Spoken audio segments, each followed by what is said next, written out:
دینی بھائی السلام علیکم ورحمۃ اللہ وبرکاتہ۔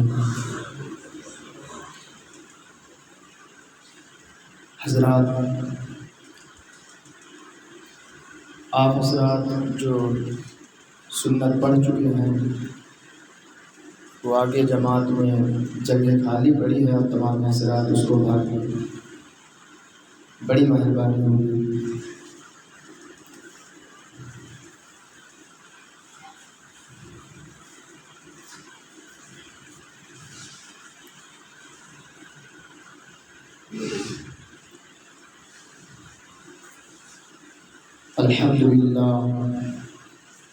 الحمدللہ رب العالمین،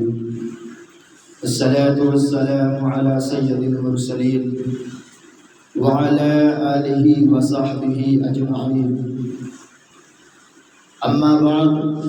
فاعوذ باللہ من الشیطان الرجیم، بسم اللہ الرحمن الرحیم۔ یا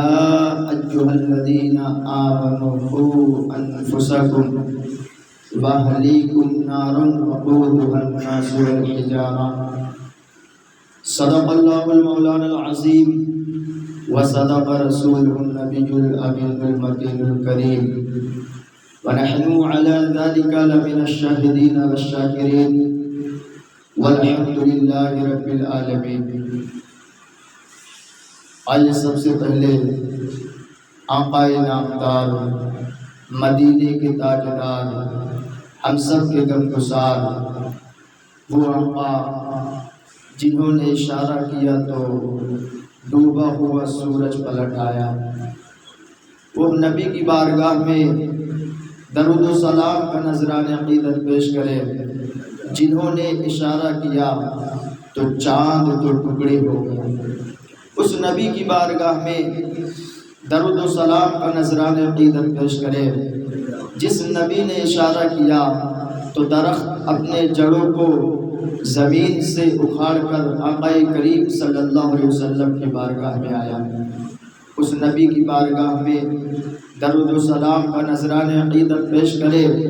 جس نبی نے اشارہ کیا تو پتھروں نے بھی آپ کا کلمہ پڑھا۔ پڑھیے بابا سے بلند، اللہم صلی علی سیدنا مولانا محمد وآلہ وسلم، صلاۃ و سلام علیک یا رسول اللہ صلی اللہ علیہ وسلم۔ اعلیٰ حضرت عظیم البرکت،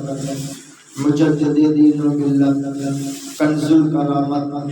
جبل الاستقامت، الشاہ امام احمد رضا خان علیہ رحمت و رضوان اپنی عقیدت اور محبت بھری زبان سے عرض کرتے ہیں، یا رسول اللہ، سرور کہوں کی مالک و مولا کہوں تجھے، سرور کہوں کی مالک و مولا کہوں تجھے، باغ خلیل کا گل زیبا کہوں تجھے، لیکن رضا نے ختم سخن اس پہ کر دیا، خالق کا بندہ اور خلق کا آقا کہوں تجھے۔ اور نور خدا کفر کی حرکت پہ ہے خندہ زن، پھونکوں سے یہ چراغ بجھایا نہ جائے گا، اور نور خدا بجھا ہے نہ بجھ سکے گا کبھی، بجھانے والوں کے دل بجھ گئے بجھا نہ سکے۔ عزیزان گرامی ملت اسلامیہ، ابھی میں نے جس آیت شریفہ پڑھنے کا شرف حاصل کیا، اللہ رب کریم نے قرآن مجید فرقان حمید میں ارشاد فرماتا ہے، یا ایھا الذین آمنوا قوا انفسکم واہلیکم نارا وقودها الناس والحجارہ۔ اللہ رب کریم نے ایمان والوں سے فرمایا، یا ایھا الذین آمنوا، اے ایمان والوں۔ اللہ رب کریم تاکید کافروں کے بارے میں اس آیت میں نہیں فرمایا، منافق کے بارے میں نہیں فرمایا، رافضی یعنی بے ایمان والوں کے بارے میں نہیں فرمایا، پہلے آگاہ کیا، اے ایمان والوں، اے ایمان والوں، بچاؤ اپنی جان اور اپنے گھر والوں کو جہنم کے اس آگ سے جس کے ایندھن آدمی اور پتھر ہیں۔ غور کرنے کا مقام ہے کہ اللہ نے یہ نہیں فرمایا کہ اپنی جان کو بچاؤ، اللہ نے صرف یہ نہیں فرمایا اے ایمان والو اپنی جان کو بچاؤ جہنم کے اس آگ سے جس کے ایندھن آدمی اور پتھر ہیں، بلکہ اللہ نے فرمایا اے ایمان والو بچاؤ اپنی جان اور اپنے گھر والوں کو، اپنی جان اور اپنے گھر والوں کو، اپنے بیویوں کو، اپنے بچوں کو، اپنے ماں کو، اپنے باپ کو اور خود کو جہنم کے اس آگ سے جس کے ایندھن آدمی اور پتھر ہیں۔ لیکن ہم قرآن کے فرمان کو سننے کے بعد پھر بے خبر ہو جاتے ہیں، لیکن پتھر جن میں بولنے کی طاقت نہیں، اللہ نہ چاہے تو وہ اللہ کے اس فرمان سے باخبر ہیں۔ جب اللہ نے فرمایا کہ بچاؤ جہنم کے اس آگ سے جس کے ایندھن آدمی اور پتھر ہے، تو ہم انسان ہو کر سن کر انسونا کر دیا، سمجھ نہ سکے، لیکن پتھر نے خوب سمجھا کہ عذاب اللہ کا حق ہے، اللہ رب کریم کے ہم نافرمان ہوں گے تو اللہ رب کریم ہم پر عذاب مسلط کرے گا۔ پتھر کانپ گئے، پتھر ڈر گئے۔ بتایا جاتا ہے کہ ایک مقام پر آقا کریم صلی اللہ تعالی علیہ وسلم موجود ہیں اور آپ کے ساتھ میں حضرت علی کے بھائی جناب عقیل رضی اللہ تعالی عنہ موجود ہیں۔ آقا کریم صلی اللہ تعالی علیہ وسلم نے دیکھا کہ مسجد میں پانی ختم ہو چکا ہے۔ مصطفیٰ جان رحمت نے اپنی نبوت والی زبان سے ارشاد فرمایا کہ اے عقیل تم پھلا پہاڑی کے پاس جاؤ اور وہاں پر ایک پتھر ہے، اس سے کہہ دو کہ رسول کریم صلی اللہ علیہ وسلم نے تم سے پانی کے لیے کہا ہے، تم پانی دے دو۔ جناب عقیل مسجد کو لے کر اس پہاڑی کی طرف پہنچتے ہیں اور جب اس پتھر کے پاس پہنچے تو کہا کہ اے پتھر، آقا کریم صلی اللہ تعالی علیہ وسلم نے ارشاد فرمایا ہے کہ تو آقا کریم صلی اللہ علیہ وسلم کو اپنے اندر سے پانی نکال کر دے دے۔ مصطفیٰ نے پتھر سے کہا کہ اس سے کہو کہ پانی دے دے۔ حضرت عقیل سے وہ پتھر عرض کرتا ہے کہ تم عقیل پانی نکالنے کی بات کرتے ہو، عقیل تم پانی نکالنے کی بات کرتے ہو، اگر میں رونا چاہوں تو مجھ سے اشک نہیں نکلیں گے کیونکہ میرے اندر پانی موجود نہیں ہے، میرے اندر پانی موجود نہیں ہے۔ حضرت عقیل کہتے ہیں کہ تجھے شرم نہیں آتی ہے، اللہ کے رسول نے بھیجا ہے اور تو انکار کرتا ہے۔ پتھر لرز کر کہتا ہے اے عقیل سنو، ایسی کوئی بات نہیں ہے، میں تو آقا کریم صلی اللہ تعالی علیہ وسلم پر قربان ہو جاؤں، میں تو آقا کریم صلی اللہ علیہ وسلم کا کلمہ پڑھ لوں، لیکن اے عقیل جب سے آقا کریم صلی اللہ تعالی علیہ وسلم پر آیت نازل ہوئی ہے یا ایھا الذین آمنوا قوا انفسکم واہلیکم نارا وقودھا الناس والحجارہ، اللہ کے اس فرمان کو جب سے سنا ہے اے ایمان والو بچاؤ اپنی جان اور اپنے گھر والوں کو جہنم کے اس آگ سے جس کے ایندھن آدمی، اے عقیل اللہ رب کریم نے صرف آدمی نہیں بلکہ فرمایا جس کے ایندھن آدمی اور پتھر ہے۔ اس آیت کے ترجمہ کو میں نے جب سے سنا ہے، اس آیت کے مفہوم کو میں نے جب سے سمجھا ہے، اس آیت کے میں نے تفسیر کو میں نے جب سے سمجھا ہے، تمام پتھر اس طریقے سے روئے ہیں، اس طریقے سے روئے ہیں کہ اے عقیل جن کے اندر پانی موجود تھا وہ سب اشک کے حساب سے باہر نکل گئے ہیں اور اب ہم لوگوں کے اندر پانی کا ایک قطرات بھی موجود نہیں ہے۔ پتھر بھی اللہ کے خوف سے اس قدر روئے کہ ان کے اندر پانی کا وجود ختم ہو گیا۔ لیکن آج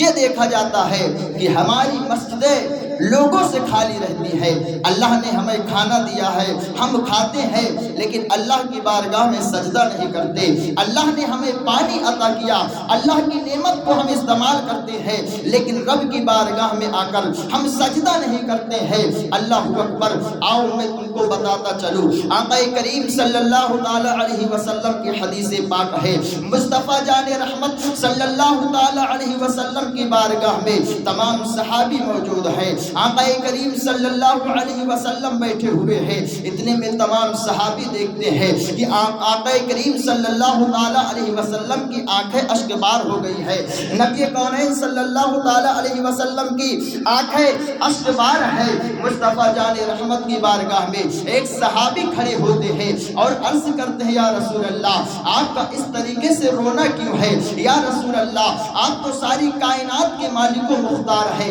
یا رسول اللہ اللہ رب کریم نے آپ ہی کے صدقے میں ساری کائنات کا وجود کیا ہے، یا رسول اللہ آپ رو کیوں رہے ہیں؟ اللہ اکبر۔ مصطفیٰ جان رحمت فرماتے ہیں اے صحابی سنو سنو، لوگ اللہ کے بارگاہ میں سجدہ نہیں کرتے ہیں، میری امت آئے گی جو نمازوں سے کوسوں دور ہوگی، لیکن اے صحابی سنو سنو، جب ایک بے نمازی اس دنیا سے جاتا ہے، جب ایک بے نمازی اس دنیا سے جاتا ہے جو رب کو سجدہ نہیں کرتا، جب وہ اس دنیا سے جاتا ہے تو اے صحابی سنو سنو، سب سے پہلے تو خوشی اس کے جسم پر جو لباس ہوتا ہے وہ مناتے ہیں، رب کی بارگاہ میں عرض کرتے ہیں کہ اے رب کریم تیرا شکر ہے، تیرا احسان ہے کہ آج اس دنیا سے ایک ایسے منحوس کا خاتمہ ہو رہا ہے کہ جو مجھ کو استعمال کرتا رہا اور کبھی تیری بارگاہ میں سجدہ نہیں کرتا، ہمیشہ اس کے اوپر تیری فٹکار اور لعنت برستی رہی اور اس کا بھوگ مجھے بھی بھوگنا پڑتا تھا۔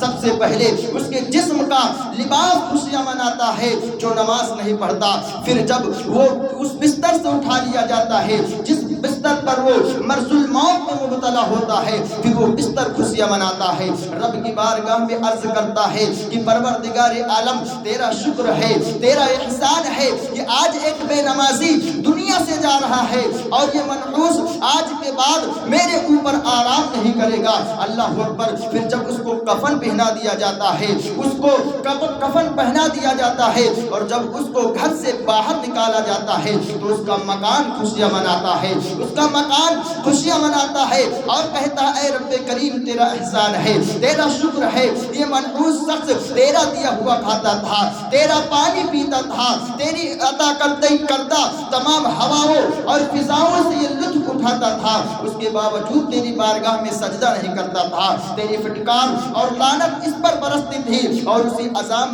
میں بھی مبتلا تھا۔ اے رب کریم آج یہ جا رہا ہے، یہ مکان خوشیاں منا رہا ہے۔ اللہ اکبر۔ جب لوگ اس کے جنازے کو اپنے کاندھوں پہ رکھنے کے بعد چار لوگ جب قبرستان کی طرف بڑھتے ہیں تو ماحول یہ ہوتا ہے کہ آس پاس کے جتنے قبرستان ہوتے ہیں وہ سب غمگین ہو جاتے ہیں، وہ رب کی بارگاہ میں گریہ وزاری کرنے لگتے ہیں، اے رب کریم اس منحوس شخص کو میرے اندر مت بھیجنا کیونکہ یہ بے نمازی تھا، دنیا میں رہ کر سجدہ نہیں کرتا تھا۔ رب کریم جیسے اس کی قبر میرے اندر کھودی جائے گی اور جیسے ہی میرے اندر اس کو دفن کیا جائے گا، رب کریم تو مجھے آگ سے بھر دے گا۔ آج ہم نمازوں سے کوسوں دور ہیں اور ہم یہ سمجھتے ہیں کہ اللہ رب کریم ہم سے حساب نہیں لے گا۔ میرے دوستو، لیکن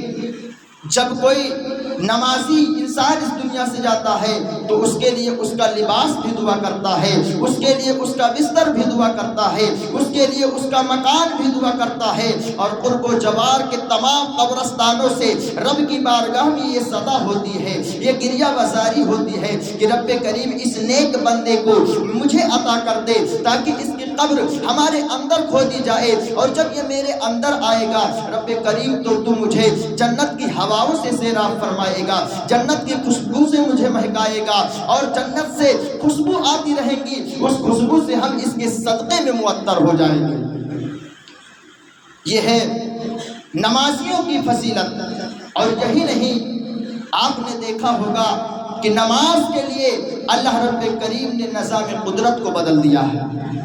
نماز کے لیے اللہ رب کریم نے